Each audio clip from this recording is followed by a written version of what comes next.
Hi, this is Courtney with Cake and Kale Lifestyle. Today's video blog is going to be about exercise, movement, and reaching your goals with your physical activity.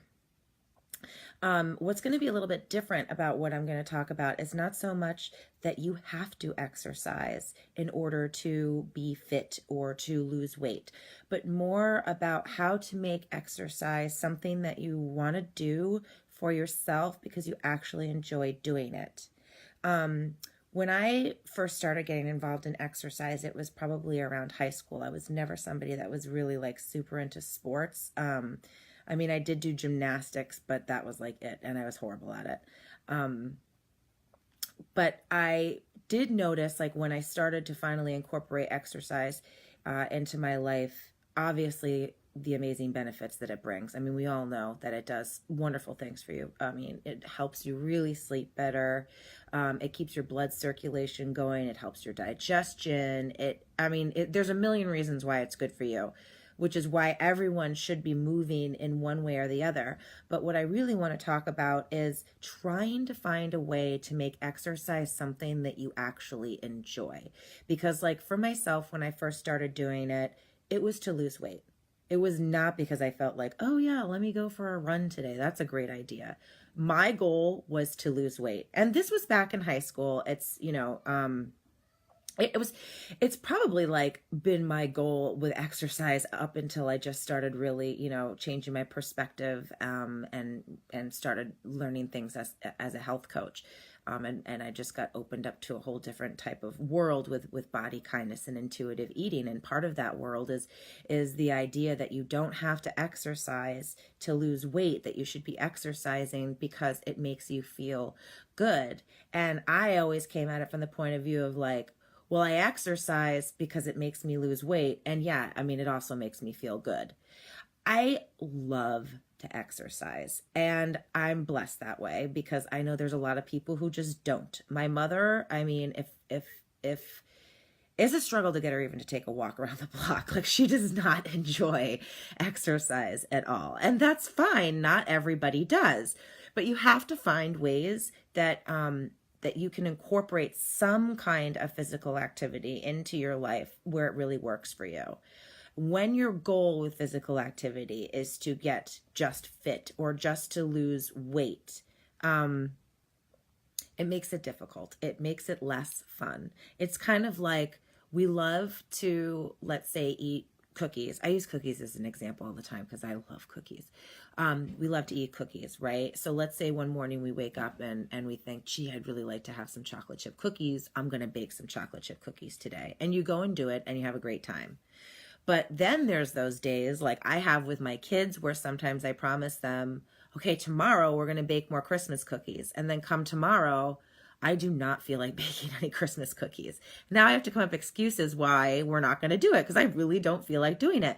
Anytime you have to do something, it becomes a chore. You should be doing it because you want to, in the world of like your health, your wellness, your fitness. So how does one do that?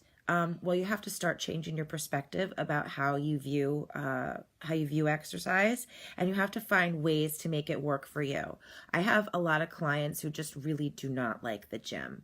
And it's kind of funny to me because what happens when you see different clients is that we all have this idea that we're the only ones that think this way. And it's not true. I have like so many of my clients that don't like being seen in public exercising. But when they're talking to me about that, they feel this kind of like shame or awkwardness or just kind of like guilt around it as though, there's something wrong with them for feeling that way.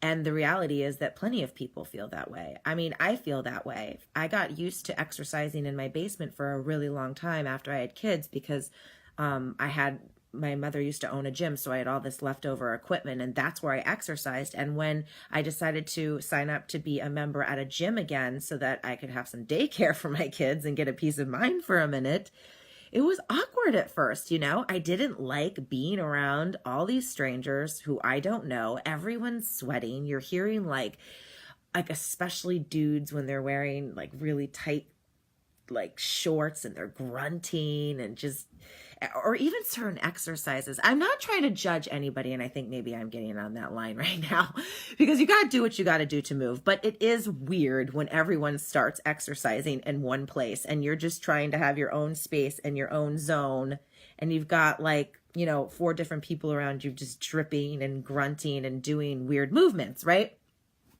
So I get like exercise, not fun to always have people watching you. But let's figure out how to put that aside and try to change it up a bit. Like, so what are some things you can do so that you're not paying attention to other people, or thinking that maybe other people are paying attention to you? One of the things you can do is pick a piece of equipment that is not in front of a mirror. Now that can be hard because a lot of them are in front of the mirrors, but I do find sometimes if I can find a little corner somewhere where there's not a big mirror in front of me and I just put on some music to listen to, or like a book. I'm going to say a book on tape, but no one uses tapes anymore. I don't even know what they're called. Audiobook. Yeah. God, I sound so old. An audiobook. Or you bring your own book, or just put on the TV if you can find some way to sort of zone out. Sometimes if I'm doing like a lighter activity, like riding a bike, I love to just play solitaire on my phone. I put my headphones into some music and then I just play solitaire, and before I know it, like the ride on the bike is over.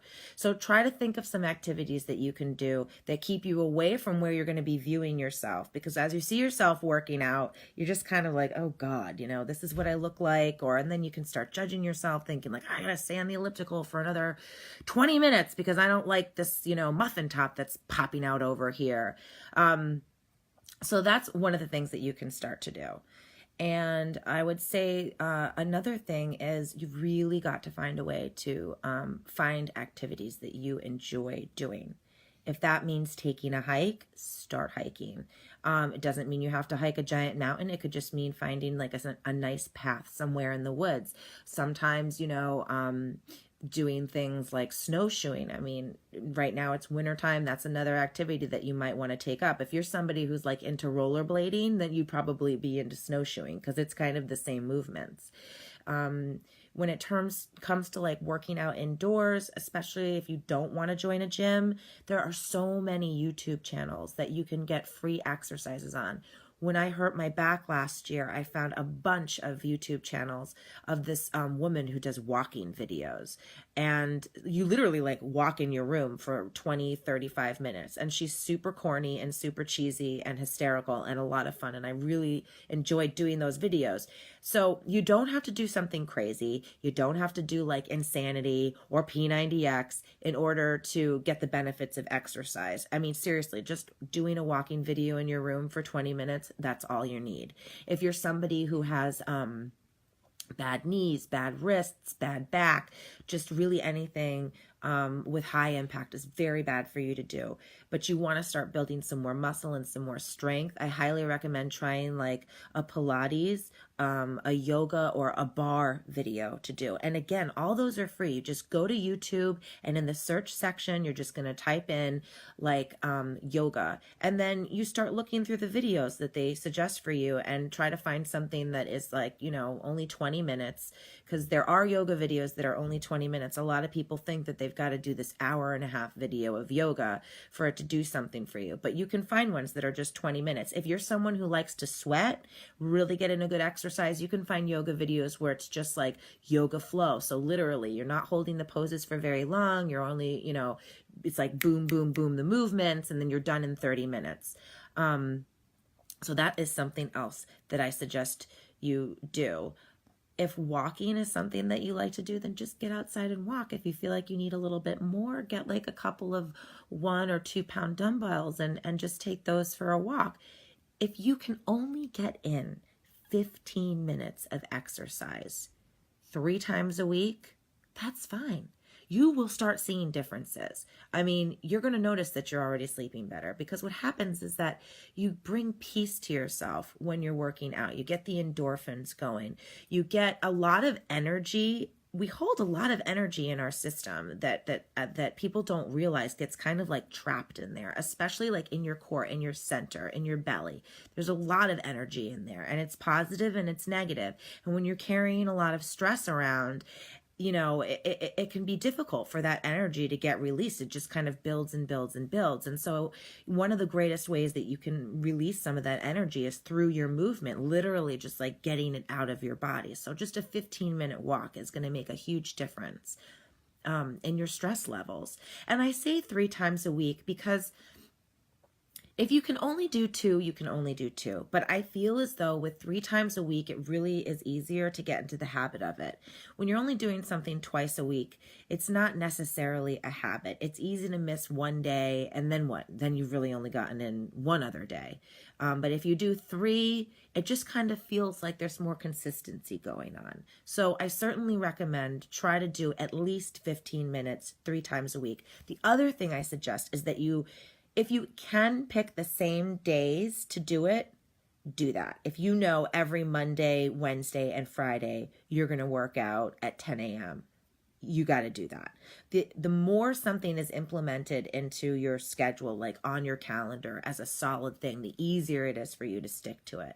Because if something comes around at 10 o'clock on Monday, Tuesday, and Friday, okay, I can't do it then because I've committed to myself. I've made an appointment with myself. This is self-care that I'm going to be going and doing this exercise. If you're someone who has a crazy schedule, I have a client, she's got something different. She's somewhere different every single week. Every Sunday, she sits down and she makes her schedule for the week. She writes down what she's going to do for her meals. She writes down what she's going to do for her exercise. She takes a look and she plans it out. I mean, unfortunately, we really kind of live in a world today where we are just owned by our schedules. Everything has to be scheduled out. And it'd be nice to just be like, oh, I'm just going to go exercise maybe on Thursday. But we don't live in a world where it's easy to do that anymore. Something always comes up on the day we plan to do stuff. So you have to really pencil everything in, including your self-care, including your exercise. And so now I just want to talk a little bit about what happens when you put weight loss second, third, fourth, fifth, whatever, just take it even off the shelf maybe, and make movement more of your goal. I had a client yesterday who actually inspired this blog. Her and I were talking about kind of what was going on with her food and her exercise. And she had said to me that she had joined a gym, which was great. I didn't even suggest to her to do that. She just went out and decided this is what she wanted to do. And she said she was going to start doing just 20 minutes and she was going to shoot to do it 3 days a week. Again, this was all stuff she came out with. I didn't inspire her. I mean, maybe I inspired her a little bit. I don't know. But I didn't tell her she had to go do it. So she joined the gym and started working out. And then she said to me, well, I used to work out all the time. And I said, so tell me, when was the last time you worked out before you actually, did this recent exercise? And she said, well, before I had kids. And she's got like some, young kids, I think around like 4th grade or so. But she said she exercised all the time before that. And she said, but what would happen is I'd be on some diet, I'd be losing weight, I'd be working out, I'd be feeling great, and I'd go to the gym because I felt like I had to go to the gym. And I'd go to the gym, go to the gym, go to the gym, go to the gym. And then I finally just got bored. I went off the diet, so then I'd stop going to the gym.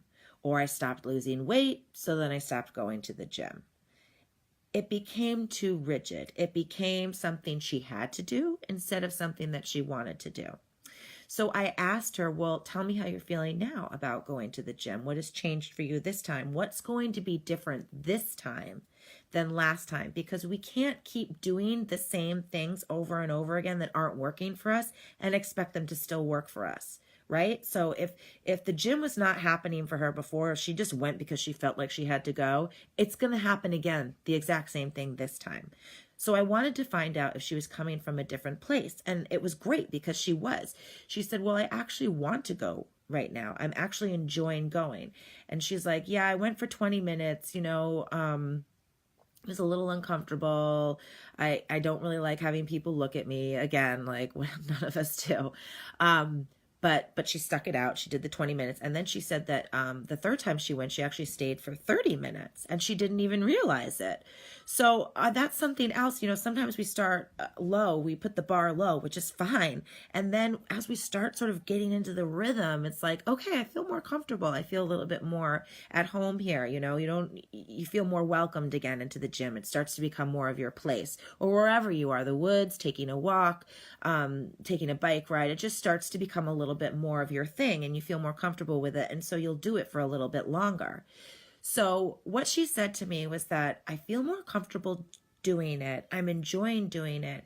And I meant to go more this week, but I actually ended up having to miss a day.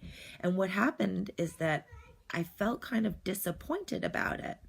But here's what was so great. She didn't feel disappointed about it because she was bad for not going, or now she wasn't going to burn as many calories that day, or the scale wasn't going to show the right number for her that day. She was disappointed. I asked her, I said, why were you disappointed? And she said, because I deserve to go.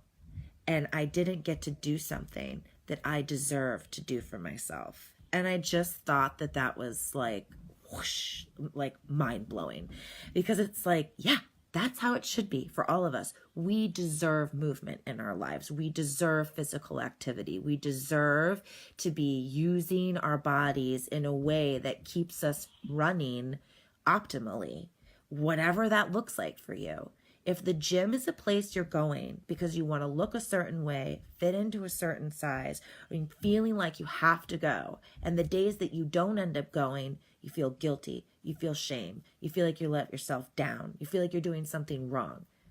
That is not what exercise and movement is supposed to be about. It's supposed to feel good. It's supposed to be something you enjoy doing and you want to be doing. And you don't have to enjoy doing a HIIT cardio program or lifting weights for 45 minutes. That is not necessarily what everybody needs to be doing. You've got to find whatever it is that works for you and just give yourself 15 minutes, 3 days a week. So that's just basically my take on exercise and movement, and so much of my my coaching practice is really about doing things intuitively, and it's not just eating. With that, exercise is an intuitive thing too. When you feel like you want to be moving, get up and move. If you're feeling tired that day or feeling sick, or maybe you're PMSing and you just want to even take the whole week off, go ahead and do that. Don't feel bad about it. Don't feel guilty. And tell yourself all the time, like, your waste is not your worth. Your work out is not your worth. Those things do not define who you are. Whether or not you made it to the gym that day, whether or not you got your 15 minutes in, whether or not you got a mile or 10 miles, whether or not you're running fast as the person on the treadmill next to you, none of those things define you. Okay, those are things that you do for yourself to make yourself feel better, to be good to yourself, to be kind to yourself. But they don't make you who you are, okay? And you need to remember those things. So you can always go to my website if you have any questions you want to ask me about exercise. If you're interested in finding out what videos I like to use, definitely shoot me an email at Courtney@cakeandkalelifestyle.com, or you can go to my website, which is www.cakeandkalelifestyle.com, and the and is written out, so cakeandkalelifestyle.com. Thank you so much for tuning in. Have a great day.